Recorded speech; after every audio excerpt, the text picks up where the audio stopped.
Yeah, unlike Nick, this is my first time ever doing anything like this. So be gentle. Okay. So my name's Alasdair. I'm one of the dev managers in the digital team at Eurostar. And I'm going to take you through Eurostar Digital's journey from being quite clunky, inflexible, not adding much value, frankly, to fast, agile, continuous delivery, allowing us to quickly and consistently add value. I'll show you how we changed our team structure and our processes, which was basically driven by revamping our technology. Okay. So Eurostar Digital is the team that basically looks after anything customer-facing in terms of sales, so like Eurostar.com, our mobile app, manage your booking, that sort of thing. The team has not always looked the way it does now. So I will take you back about 3 years. After the 2015 Paris attacks, revenue was down, budget was down. We had a very small team, about 15 people. 6 of those people were DevOps engineers whose sole purpose was keeping the website alive. That website was a Drupal e-commerce monolith, a horrible thing. It was hosted in Rackspace and managed by a large consultancy. We also had a mobile app of sorts, which was managed by a small digital agency. So we didn't really have any control over what we were doing.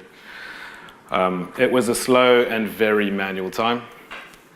Our releases took several hours and almost always failed.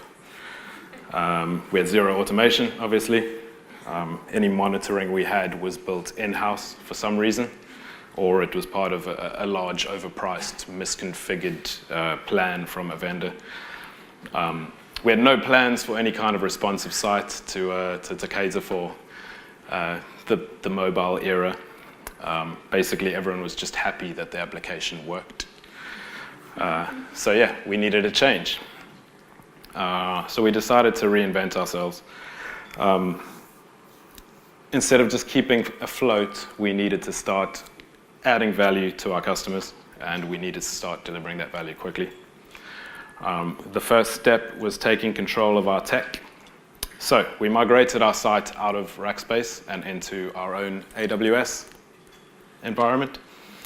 And we took over the management of it, obviously. Any open source monitoring and logging solutions that we had, we got rid of all of those, and we replaced them all with off-the-shelf SaaS solutions. This completely freed up our DevOps guys' time so they could start actually doing useful things. High on the list of those things was to remove all manual deployments, because obviously they were unreliable and they kept failing. So we basically just removed all production SSH and AWS keys or access from all the developers, and we mandated that they did deployment automation in collaboration with the DevOps guys. Took a little while, but we sort of got there. This really set the foundations for our next step, which was breaking down the monolith. So we started moving discrete pieces of functionality out of the monolith and into microservices and React apps.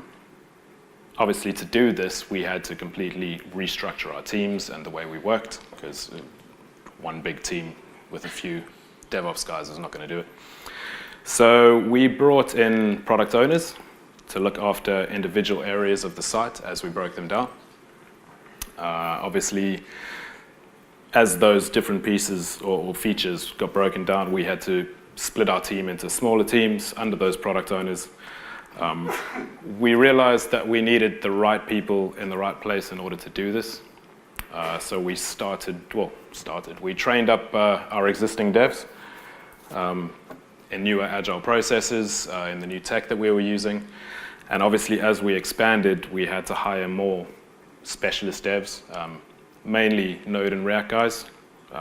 We started Java and Scala in our services, but moved on from there. Obviously, we introduced the Scrum framework to manage the delivery of all of these teams.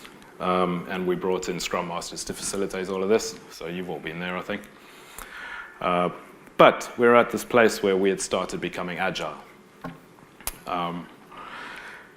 Obviously, though, as we grew and started splitting out all these features across all these microservices and different apps, we ran into new challenges, like how do we deliver quickly, which essentially was the whole point of all of this.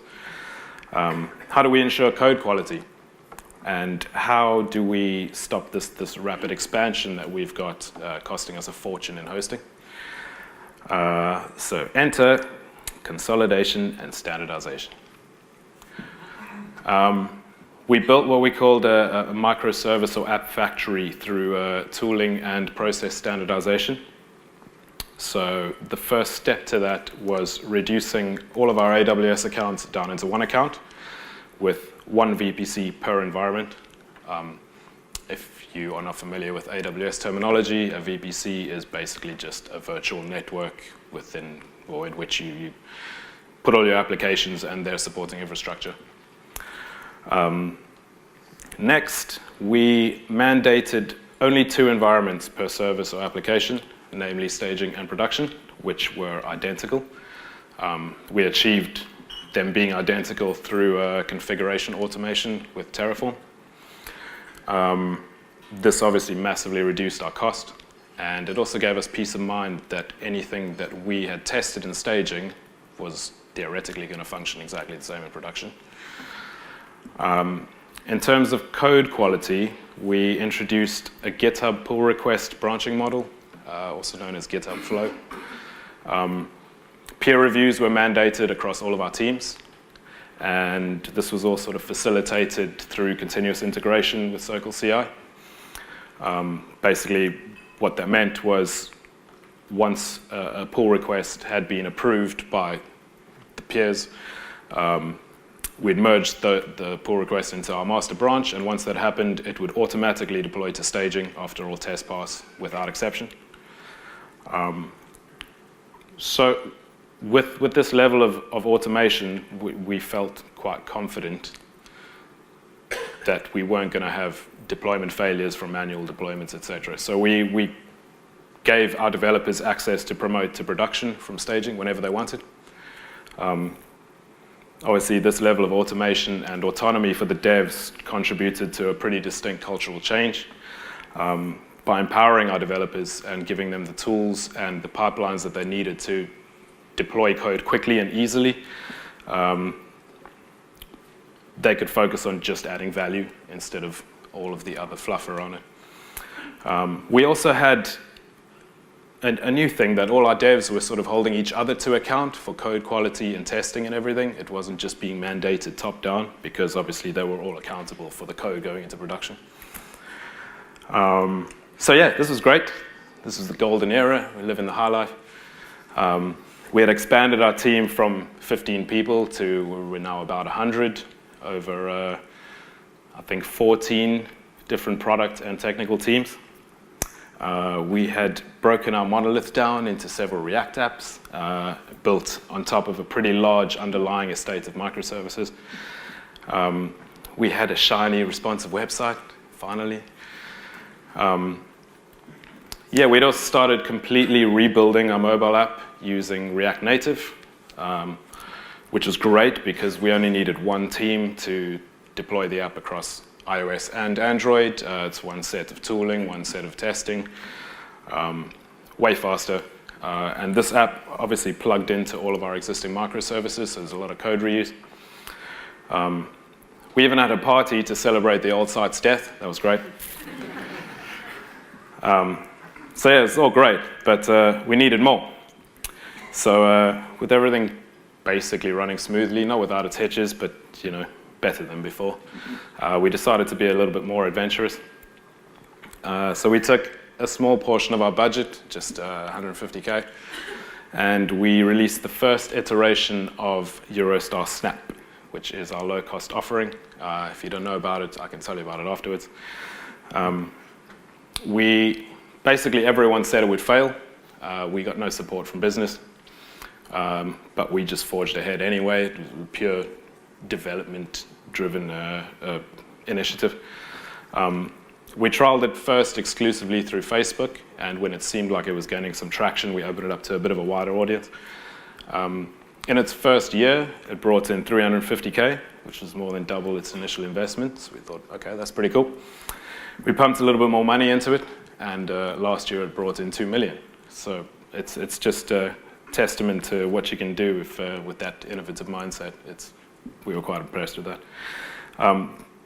Snap is still our playground that we use to trial new ideas, new exciting things, but while still adding commercial value. Last year we built our innovation team with 2 devs, a UX, and a product owner. In that short time, they've done some pretty cool things. We've brought a robot into St. Pancras. Her name is Pepper. If you haven't seen her, you should take a Eurostar and go say hi. Basically, what she does is provide a lot of entertainment for the kids in the waiting area, as well as useful information about the station and cool things about our destinations. We also released our Alexa skill, which includes a natural language date search that Amazon themselves said was way better than their own one. So we were quite pleased with that. This was built entirely with the users in mind, so we started really getting the UXs involved. From the start, we were conducting user research, getting real users in, finding out how they interact with Alexa, what it is they expect from a skill. And we used all of that research to shape all of the journeys and interactions with our skill. It's quite good, actually.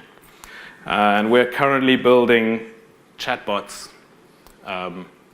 based off of that same research, because it's a very similar interactive model.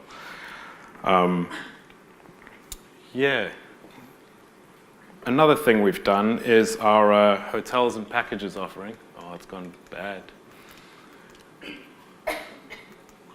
There we go. And that's all gone. Damn. Now you're going to have to deal with me. Basically, that's brought us into the realm of selling more than just trains. We're trying to sell experiences, rather. I've lost it. You got to help me, guys. At the back. There we go. Oh, yeah, I've said that. Okay. I was bound to fail eventually. This basically is just allowing us to reinvent ourselves as not just a train company, but an experience company. We're going to plug in things like taxis and experience things as part of a package, like excursions and things. That's where we're going next with that. We're also trying to take this expertise into other areas of the business. So we are currently building a system to improve the efficiency of the maintenance at our engineering center in Temple Mills. For a bit of context, the current processes involve a lot of Excel spreadsheets and people running around with pieces of paper and emails. So we're trying to bring that all into one system that's getting the different areas of our depot, our engineering center, to talk more effectively. A lot of all of this has been made possible by a mindset of continuous improvement. We don't have all the answers, but we are striving to make things better by trying new things every day, failing fast if they don't work. Obviously, we have many new challenges with this new model.